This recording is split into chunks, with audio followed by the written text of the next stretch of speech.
A continuación tiene la palabra el excelentísimo señor ministro de Hacienda, señor Montoro. Buenos días a todos. En primer lugar, agradecerles su presencia. Para mí, estoy muy honrado de estar con todos ustedes inaugurando estas jornadas, que estoy seguro que llegarán a conclusiones importantes en la mañana de hoy, y hacerlo en términos también de lo que ha sido la invitación de Deloitte y de ABC y también de quienes han tenido la oportunidad y, sin duda alguna, la fortuna de organizar este tipo de evento en este momento.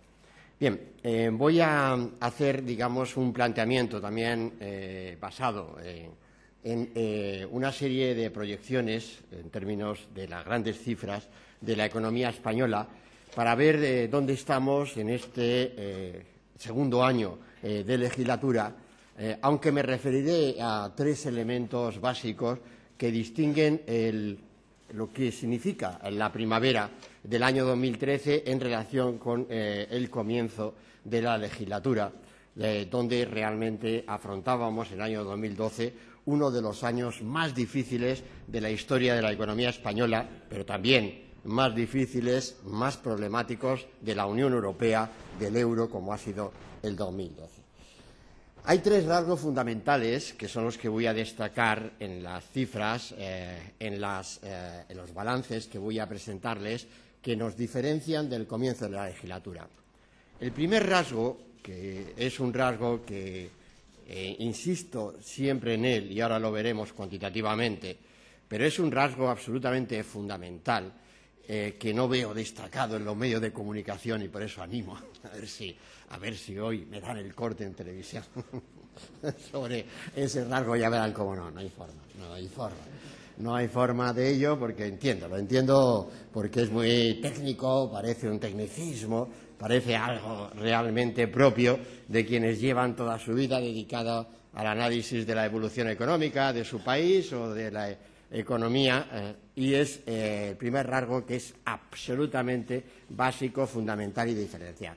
España está hoy con un superávit en la balanza por cuenta corriente, un superávit equivalente a 3 puntos de nuestro Producto Interior Bruto sin haber devaluado.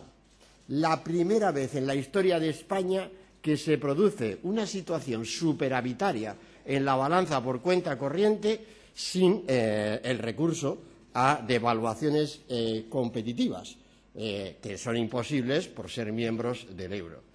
Esto es una singularidad histórica sin precedente, sin precedente ni siquiera en los países de nuestro entorno, sin precedente y que tenemos que tener en valor, porque cuando recordamos episodios más lejanos de la evolución económica de España, siempre España ha salido de las crisis cuando ha tenido superávit por cuenta corriente. También es verdad que siempre ha tenido superávit por cuenta corriente después de devaluaciones de nuestra moneda tradicional, la peseta. Así ocurrió en los años 90, así ocurrió en la crisis de los años 90 y donde en los años 96, cuando comenzamos a hacer el trayecto para fundar el euro, el superávit por cuenta corriente era en aquel momento equivalente al que tenemos hoy.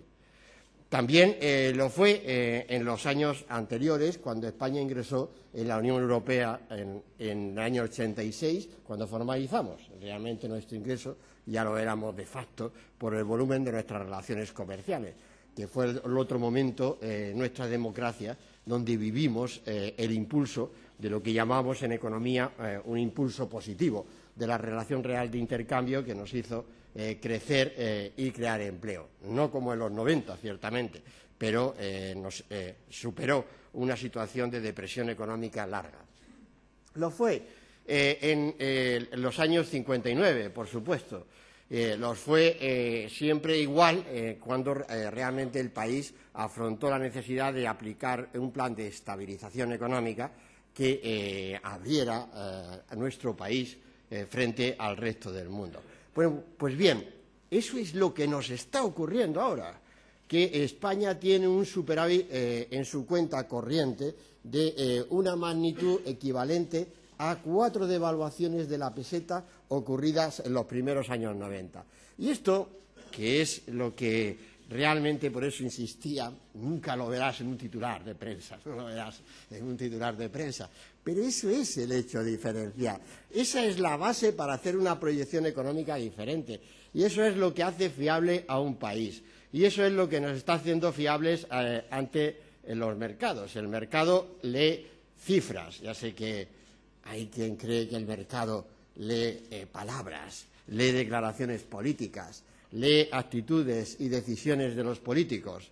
Mi experiencia es que el mercado es mucho más complejo que eso y lo que lee, lo que necesita son cifras.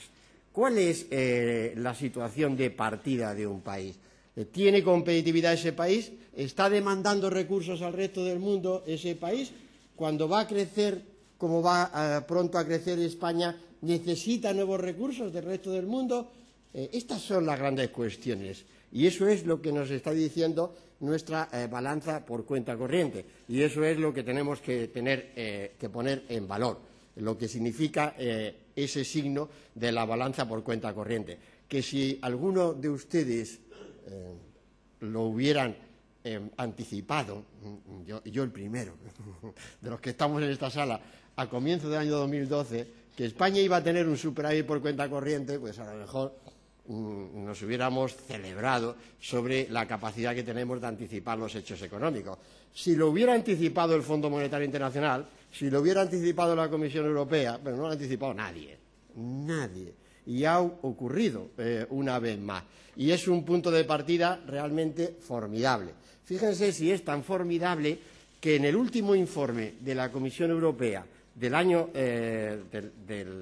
correspondiente, de cierre del año 2012, en ese informe elaborado en febrero, todavía dice que España cerró el año 2012 con un déficit por cuenta corriente del 1,5% del Producto Interior Bruto. Y no fue así. Cerramos en media del año con un déficit por cuenta corriente de menos 0,2.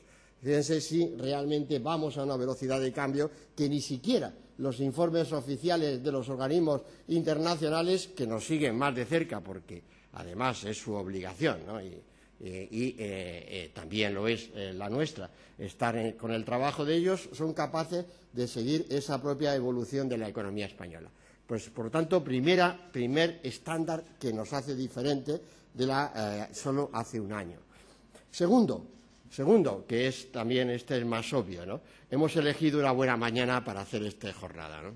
Una mañana donde los mercados están respondiendo a la confianza, tanto la bolsa como la prima de riesgo. Y hoy España tiene los mercados abiertos y a unos tipos de interés, financiamos los bonos del Estado a unos tipos de interés al igual que a comienzos del año 2010, que fue el año en el que se produjo realmente el gran cierre de mercados que todos recordamos ya como consecuencia, como concreción de la recesión económica. Hoy estamos en ese rango de financiación, la prima de riesgo bajando, pero además de la prima de riesgo está el rango en el que te estás financiando en los diferentes plazos como tesoro público. Y eso realmente pues quiere decir que está rompiéndose esos tabúes de la periferia, esas posiciones periféricas dentro de Europa. Está costando, tendrá su tiempo, pero claramente estamos favoreciendo la financiación de la economía del país. Y el tercer rasgo que, como todo, variable económica tiene sus pros y contras, ¿no? No es fácil decirlo en el sentido de que pues tiene sus ventajas, pero tiene muchas más ventajas, decía, que pueda tener inconvenientes. Tercer rasgo, que tampoco se le da la importancia que se merece, es a que este año, el año 2013, la inflación en España va a estar más cerca del 1 que del 2%. Es decir, vamos a estabilizar precios, vamos a estabilizar balanza de pagos, he dicho, vamos a estabilizar la financiación de la economía y vamos a estabilizar precios. Eso es fundamental, porque esa es la base del crecimiento económico y eso es lo que nos va a hacer que el año 2013 sea el último año de recesión económica a partir del que podamos avanzar en términos de entrar en un periodo de crecimiento económico y, consiguientemente, de creación de empleo.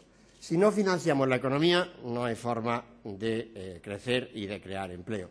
Y, por tanto, esos tres rasgos son los que nos hacen una economía distinta y nos hacen que tengamos un relativo optimismo, puesto que lo hemos alcanzado, lo estamos alcanzando a una velocidad que ciertamente muestra que la sociedad española es capaz de hacer cambios, de protagonizar cambios como ninguna otra de su entorno. Y, por tanto, hay mucho ruido mediático, muchos titulares todos los días, esta mañana, que si aquel, que si el otro, que si tal, que si cual, que si tal, ni un solo titular de los que yo acabo de dar esta mañana. Pero da igual, les añado, da igual, las cosas están cambiando, ya han cambiado de fondo. Es lo que hay que distinguir, quizás en política nos acostumbramos, ¿no? Y a veces, hace años recuerdo, señor Montoro, qué incómodo debe ser trabajar con tanto ruido. Pues no se puede usted imaginar, o sea, es incomodísimo. Tanto ruido, pitos, flautas, pitos, llega, la otra, la gaita por otro lado, tal, ya. Pero vamos a lo que tenemos que ir de una vez. Vamos a hacer las reformas que necesita nuestro país. Las estamos haciendo. Esta será otra semana clave en materia de aprobación de reforma económica.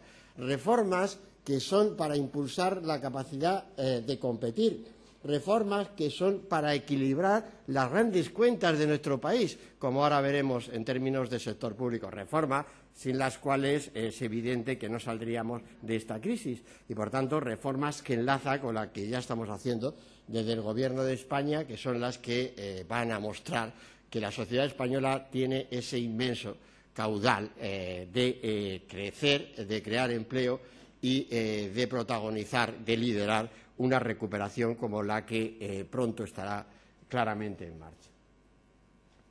No sé si pudiéramos entrar. ¿Estará cargado el PowerPoint bueno, si no lo hago verbalmente, y así aligeramos. Pensé que no les pasaron, ¿no? No nos han pasado. Vale. Bueno, entonces lo hago verbalmente. Bueno, en primer lugar, decirles que lo que ya he anticipado, en primer lugar, balanza de pagos. La cuenta corriente de la economía española a final del año pasado superó el 3% del Producto Interior Bruto. 3% del Producto Interior Bruto es una situación equivalente a cuando realmente teníamos una economía, como lo teníamos a mitad de los 90, después de 4 devaluaciones. ¿Cómo es posible que hayamos alcanzado un 3% de superávit por cuenta corriente tan rápido? Por dos razones.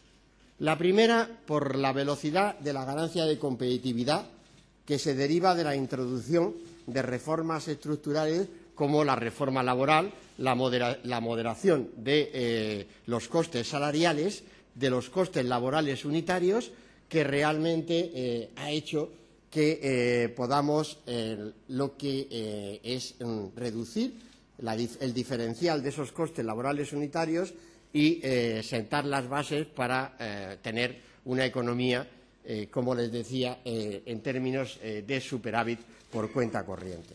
Pero hay otra razón,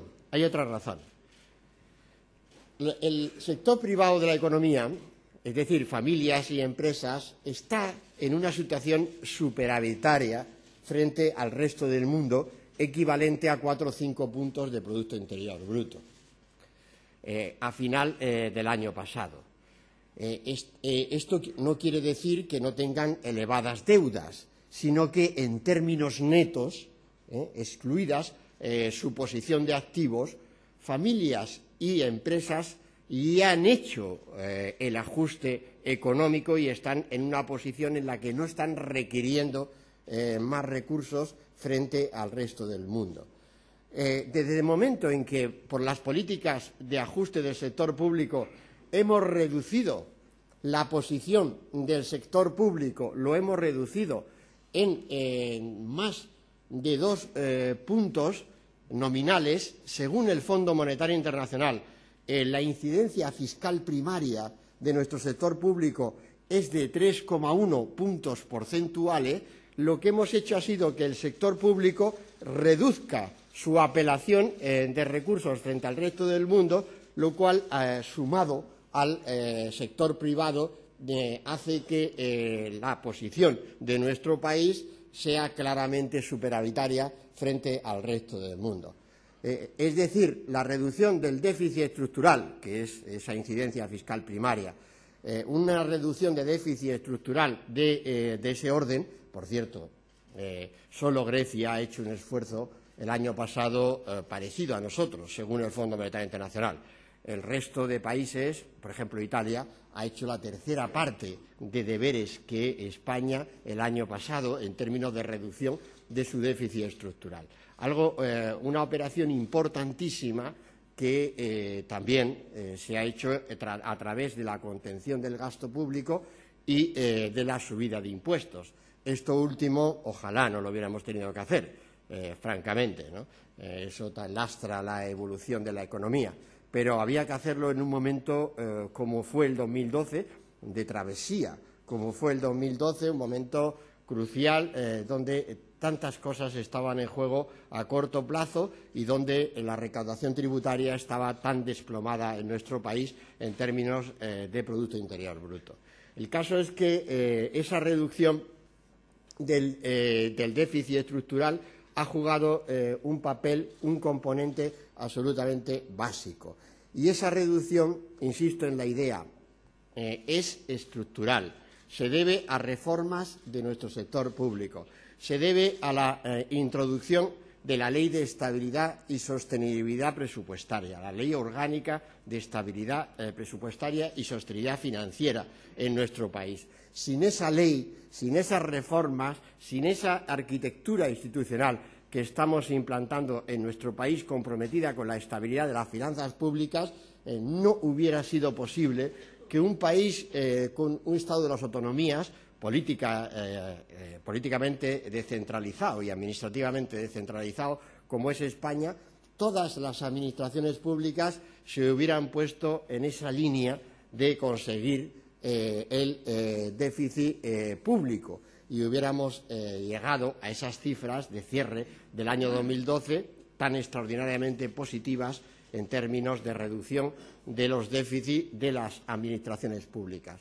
Las comunidades autónomas han quedado en ese 1,7% de déficit, lo cual ha asombrado a propios y a extraños.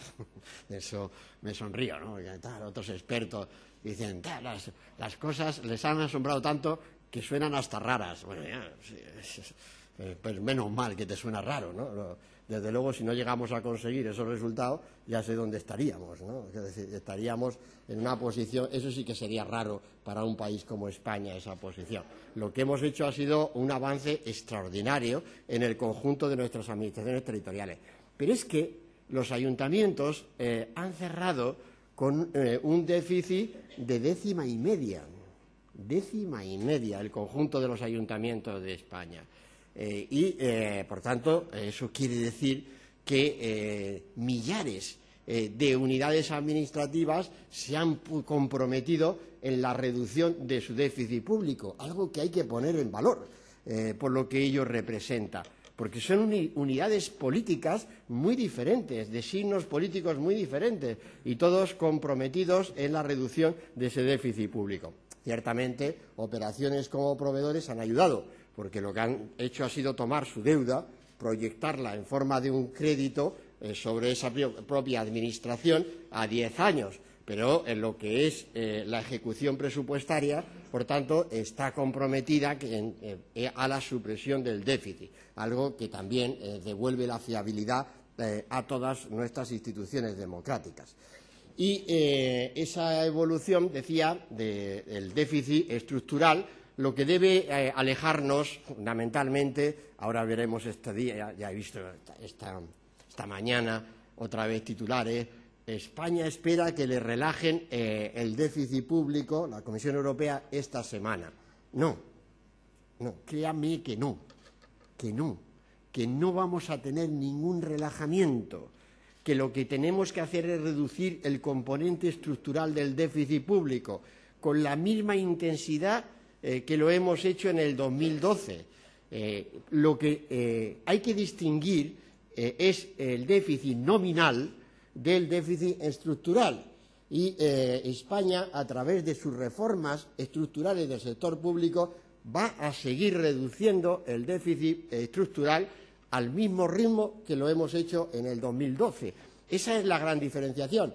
No si el déficit que presentará el Gobierno español en su próximo programa de estabilidad este año estará en ese 6%, tal, esto es una relajación, la relajación llegará a las comunidades autónomas.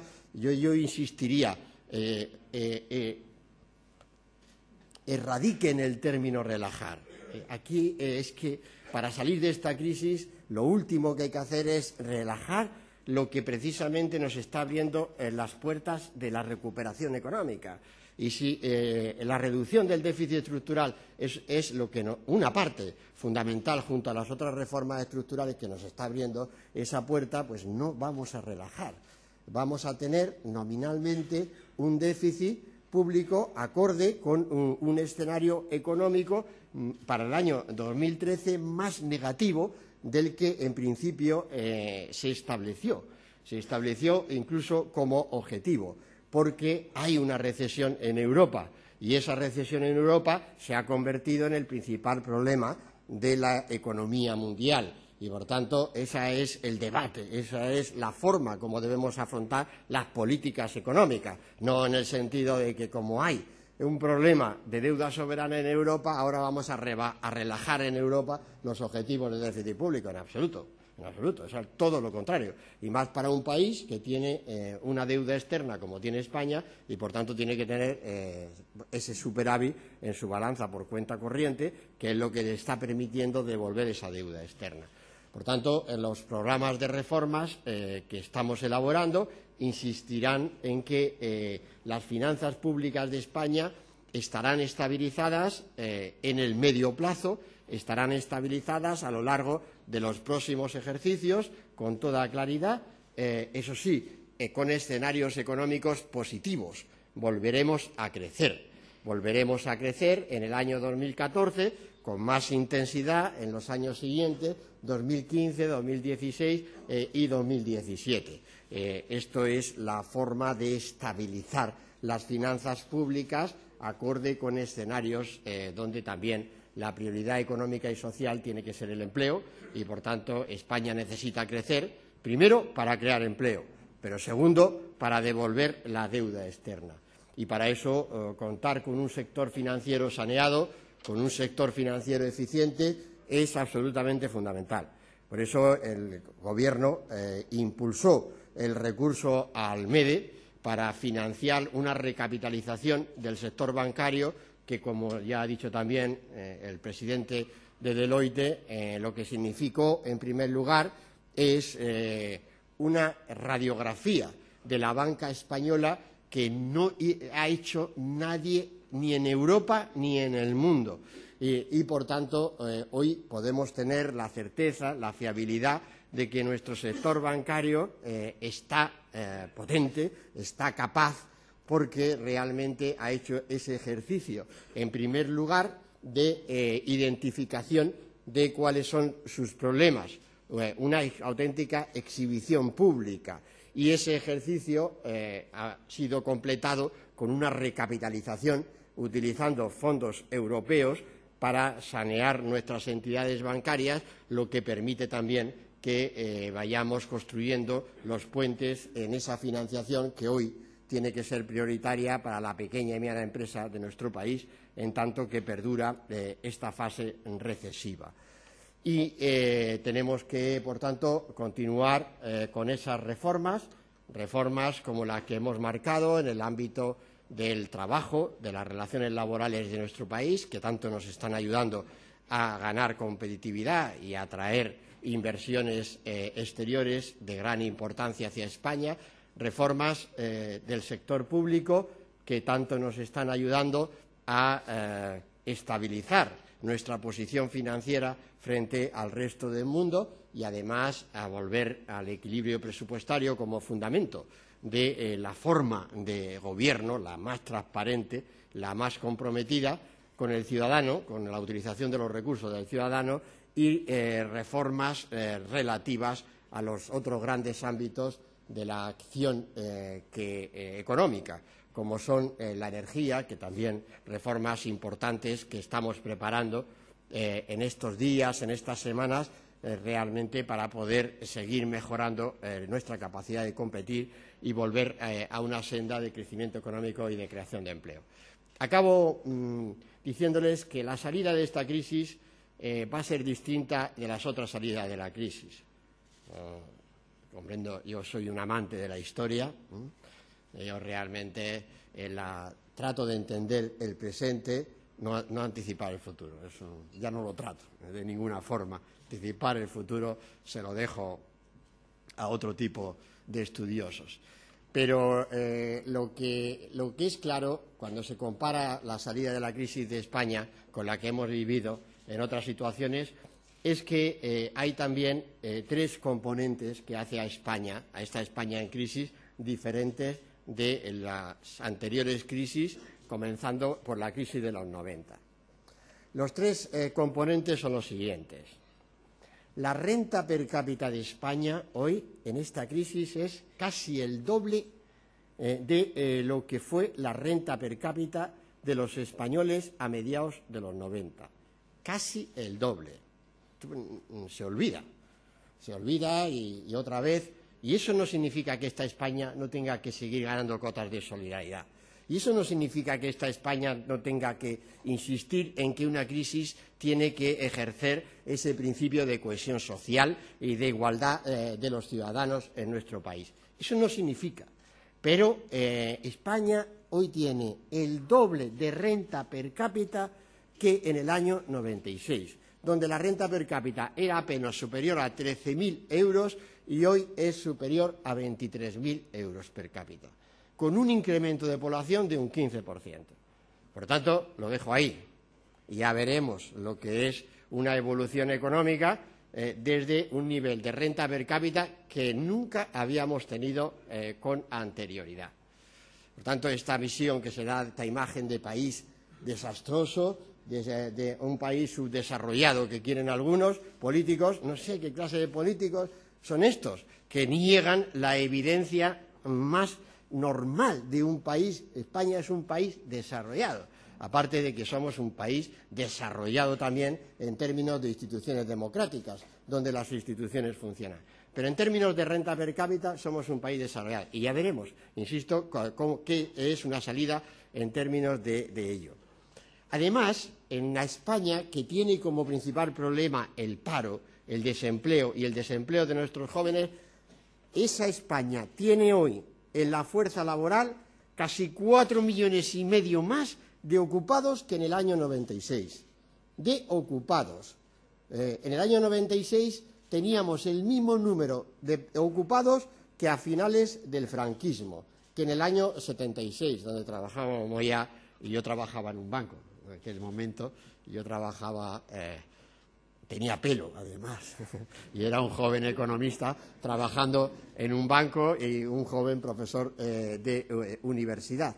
Y en aquel momento, en aquella transición democrática, trabajábamos en España 12,5 millones de personas, igual número que 20 años después. Y hoy estamos trabajando realmente 17 millones en términos de ocupados. Por tanto, ahí hay una diferencia bastante sustancial y un punto de partida sustancial, que nos debe devolver la confianza sobre nuestra capacidad de crear empleo, fundamentalmente. Y tercer rasgo que nos hace un rasgo diferencial. Hoy España tiene una deuda externa, la más grande de su historia, sin duda alguna, y ese es el problema de la crisis de España, la deuda externa que tenemos. Pero hoy nuestras empresas tienen invertido en el exterior el equivalente al 45% de nuestro Producto Interior Bruto. 450.000 millones de euros invertidos en el resto del mundo. Y aquí hay empresas que son grandes multinacionales, en el mundo de la banca, ¿no?, del sector financiero mundial. Eso no lo hemos tenido nunca. Nunca hemos partido de esa posición. Por tanto, tres rasgos que nos hacen diferentes la España de hoy de la España histórica, o la España esta que se ensombrece a través de tantos análisis políticos que desconocen lo que son la realidad económica más normal y más auténtica. La renta per cápita, el número de ocupados y la internacionalización de nuestras empresas. No la apertura exterior solo de nuestra economía, que también, no la importancia que están cobrando las exportaciones sobre el Producto Interior Bruto, que también, que nunca han estado históricamente representando la proporción que representan de nuestro Producto Interior Bruto, que también. No, la internacionalización de nuestras empresas. Y eso realmente nos da, digamos, una capacidad de estar en el mundo, una capacidad de gestionar nuestras propias crisis como tampoco habíamos tenido antes. Por tanto, permítame que acabe pues con ese rasgo. Bueno, yo creo que he tratado de ser optimista, ¿no? A pesar de la hora, ¿no?